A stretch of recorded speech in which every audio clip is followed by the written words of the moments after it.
Hi friends, நான் ஒரு இன்ட்ரெஸ்டிங்கான மூவி பார்த்துட்டு வந்திருக்கேன். அது உங்கள்கிட்ட ஷேர் பண்ணிக்கிறதுக்காக வந்திருக்கேன். நான் உங்கள் தீபா பாஸ்கர். வல்லமைன்னு ஒரு மூவி ரிலீஸ் ஆகிருக்கு. இதில் லீடாக பிரேம் சார் பண்ணியிருக்காரு, அதாவது பிரேம்ஜி. இதில் முக்கியமான கேரக்டராக ஒரு பொண்ணு பண்ணியிருக்கா, திவ்யதர்ஷினி. இந்த படத்தோட டைரக்டர் யாருன்னு பார்த்தீங்கன்னா கருப்பையா முருகன்.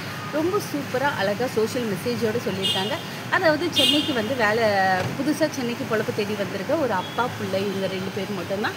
அந்த பொண்ணு எந்த அளவுக்கு அந்த அப்பா பார்த்துக்கிறாரு, காது கேட்காத அப்பா எந்த அளவுக்கு ப்ரொடெக்ட் பண்ணுறாரு, அந்த பொண்ணுக்கு ஒரு சுச்சுவேஷனில் வந்து ஒரு இடத்துல அப்யூஸ் பண்ணப்படுது. அதை எந்த அளவுக்கு அவங்க ஹேண்டில் பண்ணுறாங்க, பொண்ணுக்கு தெரியாமல் ஹேண்டில் பண்ணணும்னு நினைக்கிறாரு. ஆனால் ஒரு சுச்சுவேஷனில் அந்த பொண்ணுக்கும் தெரியுது. ஸோ அப்பா பொண்ணு 2 பேருமே யார் அது பண்ணாங்க, அவங்கள எப்படியாவது பழி வாங்கணும், இல்லைங்க கொலையே பண்ணணும்னு சொல்லி ஒரு முடிவு எடுக்கிறாங்க.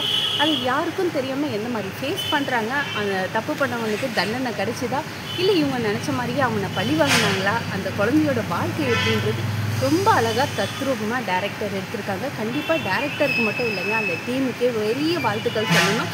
இந்த படத்தில் முக்கியமான ஹீரோன்னு சொல்லப்போனால் அந்த பொண்ணு தாங்க, திவ்யதர்ஷினி. கண்டிப்பாக இந்த மெசேஜ் வந்து இவ்வளோ போல்டாக நடித்த அந்த பொண்ணுக்கு பெரிய அளவு பாராட்டுக்கள் குவிக்கப்படுது. அதுவும் நாங்கள் படம் பார்க்கும்போது சில விஷயங்கள் எங்களால் உணரப்படுது. இந்த படத்தில் ஹீரோவாக இருக்க திவ்யதர்ஷினிக்கு என்னுடைய மனமார்ந்த வாழ்த்துக்கள். பிரேம் சார் ஆஸ் யூஷுவல் அவரை பற்றி சொல்லவே வேணாம், அவரோட ஆக்டிங் எப்போவுமே சூப்பராக இருக்கும். இது வரைக்கும் எப்படியே ஒரு ஜாலியாக ஒரு ப்ளே பாய் மாதிரி பண்ணார். ஆனால் இதில் வந்து ஒரு சீரியஸான அப்பாவாக பண்ணியிருக்காரு. அந்த சப்பி உடம்பு இல்லாமல் ரொம்ப லீனாக இருக்கார். இது கூட நல்ல ஒரு குட் லுக்கிங்காக இருக்குது. டைரக்டருக்கு என்னுடைய மனமார்ந்த வாழ்க்கை. ஏன்னா பல எப்படி சொல்கிறது, நிறைய கேரக்டர்ஸ்லாம் போடாமல் அளவான கேரக்டராக போட்டிருக்காரு. இதில் முக்கியமான கேரக்டராக ஒரு லேடி டாக்டராக நம்ம தீபா சங்கர் வந்திருக்காங்க. சில முக்கியமான மெசேஜ் சொல்கிறாங்க, பரவாயில்ல, அது கூட ரொம்ப அழகாக இருக்குது. பிரியதர்ஷினி வந்து இந்த படத்தில் ஆக்டிங்லாம் எல்லாமே ரொம்ப குறையே சொல்ல முடியாதுங்க, அந்த அளவுக்கு தெளிவாக பண்ணியிருக்காங்க. ஆனால் ஒரே ஒரு சின்ன கரும்புலி மாதிரி ஒரு சின்ன ஒரு நெருடல் தான். அது என்னென்னா, நார்மலாக நம்ம வீட்டில் அப்பா அம்மா சண்டை நடக்கும்போதே பிள்ளைங்க ஓடி வந்து தடுக்க ஆரம்பிச்சிருவாங்க, அப்பாவை போட்டு அடிப்பாங்க, இந்த மாதிரி சில பல விஷயங்கள் கண்டிப்பாக இருக்கும்.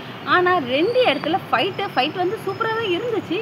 ஆனால் அந்த 2 இடத்துல ஃபைட்லேயும் அந்த பாப்பா வந்து கம்முன்னு ஒரு இடத்துல நிற்கிறது, அது ஒரு நெருடலை ஏற்படுத்துது. எனக்கு மட்டும் இல்லை, என் கூட இருந்தவங்களும் அப்படி தான் சொல்லியிருந்தாங்க. அந்த ஒரு விஷயம் மட்டும் ஒரு ரியாலிட்டியாக இல்லைன்ற மாதிரி தோணுச்சு. மிச்சபடி அந்த பொண்ணு வந்து ரொம்ப அழகாக தத்ரூபமாக பண்ணியிருக்காங்க. ஸ்டண்ட்டு இதில் வந்து ஒரு ஸ்டார்டிங் ஓப்பனிங் சாங் இருக்குது. அந்த சாங்கெல்லாம் ரொம்ப சூப்பராக இருக்குது. புல்லாங்குழல் மியூசிக்லாம் ரொம்ப அருமையாக இருக்குது. இந்த படத்துக்கு எந்த அளவுக்கு கதை வேணுமோ அந்த கதையை கருத்தாக ரொம்ப அழகாக தத்ரூபமாக சொல்லியிருக்காரு. அனைவருக்கும் நன்றி. மீண்டும் வேறு ஒரு படத்தோடு கண்டிப்பாக சந்திக்கிறேன்.